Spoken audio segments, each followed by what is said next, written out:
L'îlot est un projet au service de la biodiversité et de l'emploi sur une friche industrielle de 3,6 hectares sur l'île Saint-Denis. Il faut que vous imaginiez que pendant plusieurs décennies, on a emmené sur ce site quantité de déchets, de terres de remblai liés aux travaux de la ville, c'est-à-dire à la construction de routes, de rues, de trottoirs. 3,6 hectares qui, dès le baron Haussmann, sont consacrés à récupérer les déchets liés à la construction et aux grands travaux de la ville.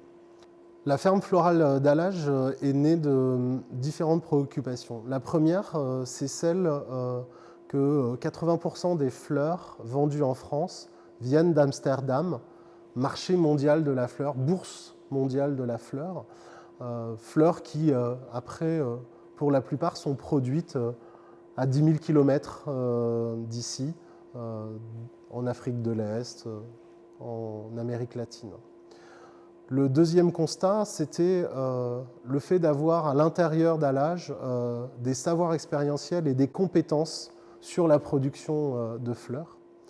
Et le troisième constat, c'est celui que souvent l'agriculture urbaine a pour conséquence l'apport de terres végétales prélevées en milieu périphérique, c'est-à-dire des camions remplis de terre qui partent de zones rurales pour amener de la terre végétale dans les centres urbains, pour pouvoir pallier les problèmes de pollution des sols urbains.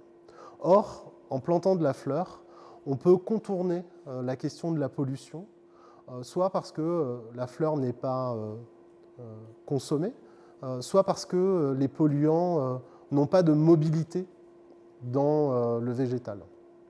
Et donc, ça nous permet de travailler en parallèle la phytoremédiation des sols et de travailler la question de la pollution de manière alternative aux techniques classiques qui sont plutôt celles d'excaver la terre polluée, déplacer le problème et amener de la terre végétale de l'extérieur.